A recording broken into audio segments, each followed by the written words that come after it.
En la tradición bíblica no se mide por los años de vida, se mide por los impactos espirituales que estos personajes hicieron en el mundo. Y precisamente esta porción no lo dice. Esta porción se llama Las vidas de Sara. Aunque estamos hablando de la muerte de Sara y que vivió 127 años, es precisamente las vidas de Sara lo que nos convoca en esta porción, que es de Génesis capítulo 23 hasta Génesis capítulo 25, 18. ¿Y por qué de esta forma? El primer versículo ya nos dice esto. Estas son, y estos años vivió Sara, estas son las vidas de Sara. En el hebreo aún tiene más riqueza, porque los 127 años están divididos en 3 bloques. En singular dice los 2 primeros, 100 años, 20 años y 7 años en plural. Y esto encierra algo maravilloso de lo que es la vida de Sara. Porque sabemos que Sara, antes se llamaba Sara y después se le cambia el nombre a princesa, que es lo que significa Sara, pero Sara también puede ser Sherará, en hebreo la autoridad interior. Realmente dominó sobre el destino, la promesa sobre la realidad. Y en los números encierra un gran secreto. Si vemos 100 simboliza Keter, que es todo el árbol de cómo estamos construidos, de estas 10 dimensiones, sobre las 10 dimensiones. También el 20 es la sabiduría y la inteligencia, que es ese Jod Binah. Y sabemos que el 7 siempre va a representar Seir Anpin, nuestras emociones y nuestra materialidad. Porque Sara precisamente es ese ejemplo de cómo vivir. Y todos lo hacemos.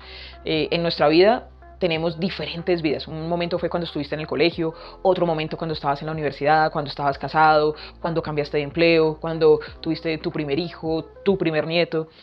Y todo el tiempo tenemos diferentes vidas. Hay momentos diferentes dentro de nuestra vida que podemos decir que fueron vidas completas dentro de la historia de cada uno de nosotros.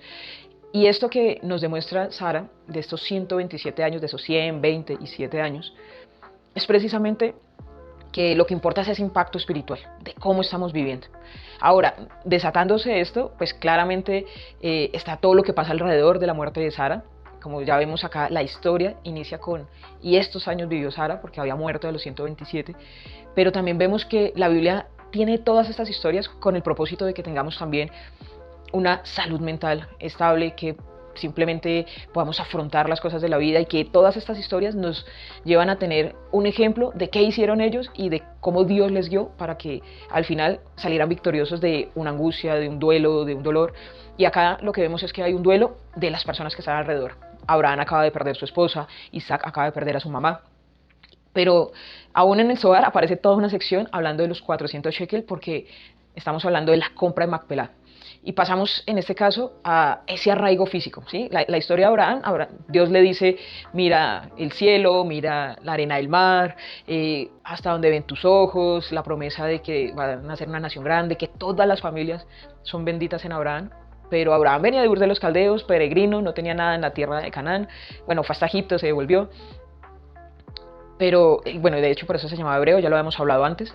Pero aquí pasamos del mito a la realidad, ¿sí? Podemos leer, no sé, los escritos de Homero, pero no sabemos dónde están las columnas de Hércules, ni Atlántida, ni muchas de las cosas que se escribieron allí.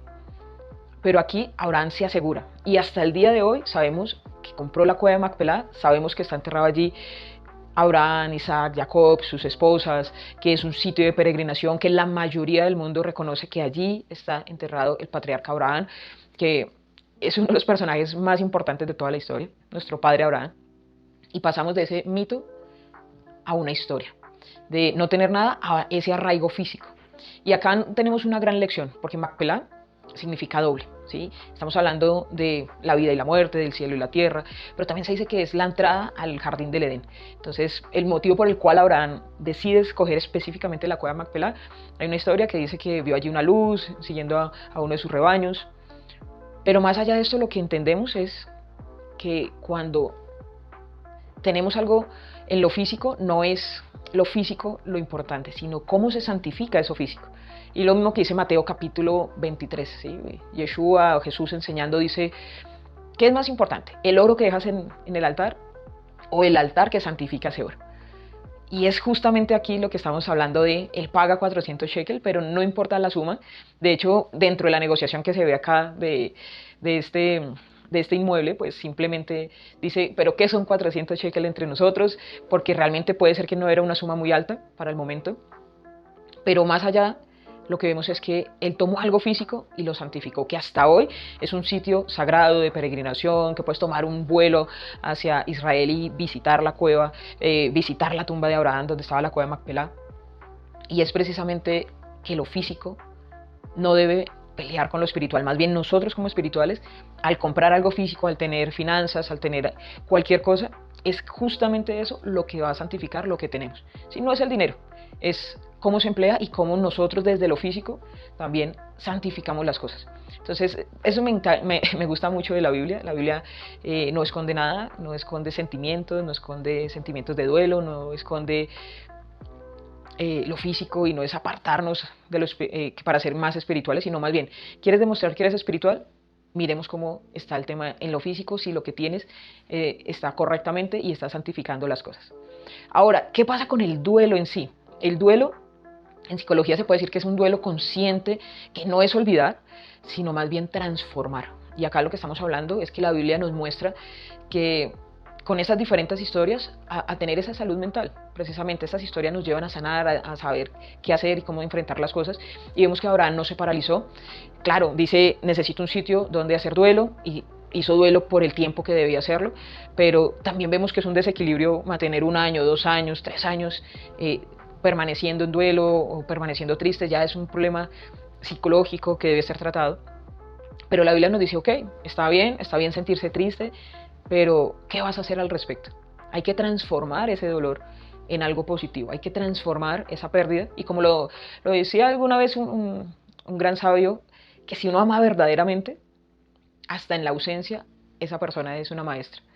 Porque precisamente es entender que si amamos con fuerza, no nos podemos quedar en el dolor de no tener, sino en las cosas positivas que se tienen, en el recuerdo, en hacer algo significativo para que eso sí quede y permanezca.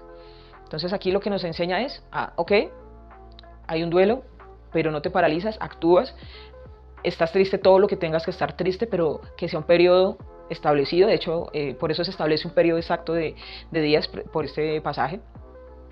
Y después de eso ya, se supera el duelo y se continúa, se sigue la siguiente vida. Así que inmediatamente aquí en la historia nos habla de Abraham hablando con su empleado Eliezer, y tiene que ir a buscar Eliezer a la futura esposa de su hijo Isaac. Y esto también ya es otra historia, ¿no? De telenovela.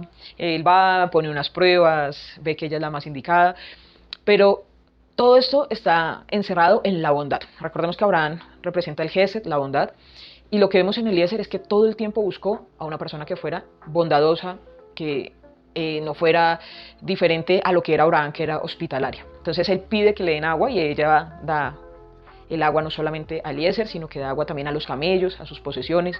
Y él dice, ella es.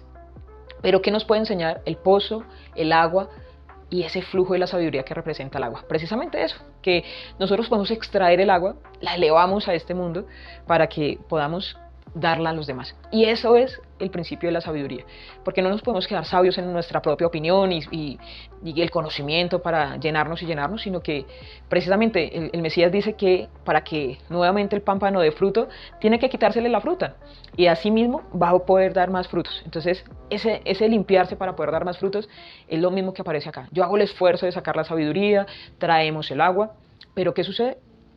Hay que dar esa agua a los demás. Hay que entregar esa agua, y eso que para nosotros en algún momento de la vida tuvimos una situación, esa situación la superamos, ¿y qué hacemos? Entregamos esos consejos a otra persona que posiblemente está pasando por lo mismo.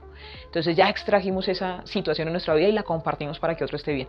Esa es la forma de hacerlo. Y claro, ya después viene dentro de la historia todas las similitudes que hay de los milagros que hacía Sara, que eran los mismos milagros que hacía Rivka ya cuando está casado. Pero acá en intermedio hay algo que quiero hablar con respecto a las relaciones de pareja, y es que precisamente vemos que Abraham supera su duelo, pero ¿qué pasa con Isaac? Isaac no aparece mucho acá en esta historia, solamente dice que él estaba en el campo meditando, y esto es precisamente porque él también necesita ser sano, necesita superar su duelo. Ya pasó la vida que vivió con su mamá, ahora tiene que prepararse para su nueva vida, que es la vida de ser también un patriarca, de estar casado, de continuar el legado, de ser el hijo de la promesa, y el estar sano asegura que podamos recibir todo eso bueno que viene para nuestra vida. O sea, ese trabajo de sanidad mental es precisamente lo que nos asegura que podamos recibir y que también otro nos dé con tranquilidad, porque una persona herida va a herir a los demás, ¿sí? Si tú estás sano, puedes recibir a otra persona que está sana y hacer toda una vida. Pero si tú estás herido, por más sana que venga la otra persona, claramente la vas a herir. Entonces, los dos pueden estar rotos, los dos pueden estar en su proceso de sanación. Y está bien acompañarse en el proceso de sanación, pero no ir a un siguiente paso hasta que estemos sanos. Hay que sanar para no herir a otro. Hay que sanar para poder continuar. Hay que tener el duelo, pero transformarlo en algo positivo, y que eso es lo que básicamente es la vida del ser humano, transformar lo negativo hacia lo positivo, transformar las cosas. Y aquí lo que vemos es a un Isaac en el campo meditando, sanando, seguramente en su salud mental también, y recibe a su esposa. Claro, todo el trabajo lo hizo Eliezer porque fue hasta allí y revisó y todo esto, pero vemos que es el estar preparados, pero hay que empezar y trabajar. Termina hablando de la muerte de Abraham también, en este caso de sus 175 años, de una plenitud de vida, se vuelve a casar con Setura. Algunos dicen que Setura es Agar misma, que simplemente se le cambió el nombre, así como a Sarai se le cambia el nombre a Sara, así como a Abraham se le cambia el nombre a Abraham, a Agar se le cambia el nombre a Setura, es lo que dice la tradición, aunque en el texto no lo dice de esta forma, pero es lo que dice la tradición. Tiene hijos, más hijos, y les enseña cosas, van a Oriente. Y si vemos las espiritualidades de Oriente, tienen mucha similitud con los principios bíblicos, precisamente porque es la descendencia de Abraham. Recordemos que todas las familias de la tierra son benditas en Abraham, porque Abraham dio dones. Estos dones simplemente son secretos espirituales para que los pueblos pudieran vivir de la mejor forma, porque esta sabiduría después fue escrita claramente en el monte Sinaí por Moisés y con todo el contexto que esto contrae, pero sabemos que la sabiduría estaba allí, y es precisamente por eso que estos pueblos que son un poco más espirituales están bien con Israel. Los otros pueblos que tratan de negar la espiritualidad son los que siempre están en contra de Israel. Es algo natural. Precisamente aquí, hablando de Abraham y su siguiente descendencia, que es la que tiene con Setura, posiblemente que es la misma Agar, y con sus hijos. Entonces aquí hay también otra vida para Abraham, hasta que tiene estos hijos con Setura. Pero ¿qué podemos concluir de todo eso? Lo primero, que vivas de tal manera que la muerte no detenga ese camino que tiene tu alma, que no detenga el legado que tú vas a dejar. Porque de la forma en cómo vivimos, realmente es como se va a hablar. De esta persona fue, de esta persona hizo, de esta persona logró tal cosa. Entonces, por eso se dice que es más valioso el día de la muerte que el del nacimiento, porque ya se sabe qué hiciste, ya se sabe qué pasó con la vida de cada persona. Así que, adelante. Lo que debemos hacer es confiar, tener una vida que realmente nos dé ese poder de dar un legado. Y como lo dijo el Mesías, entendamos que ahora nuestro corazón es el templo. ¿Y qué es más importante, el dinero que estás ganando o el templo que santifica eso? Entonces, santifiquémonos nosotros, todo lo que está en la materialidad va a tener luz, y eso va a hacer que nuestras futuras generaciones sean generaciones que no van a estar rotas, que van a tener salud mental y que van a hacer que todo este planeta sea mejor. Entonces, sanemos para que la siguiente generación sea sana. Amemos para que la siguiente generación sea en el amor. Y vivamos para que nuestro legado sea en luz. Así que vivamos conforme a las normas de la Torá, a la fidelidad que hay en conectar con la divinidad, con el creador de todas las cosas, y que al final de todo eso, a cada uno de nosotros nos digan, estas son las vidas de, y fueron muy buenas vidas. Shalom a todos.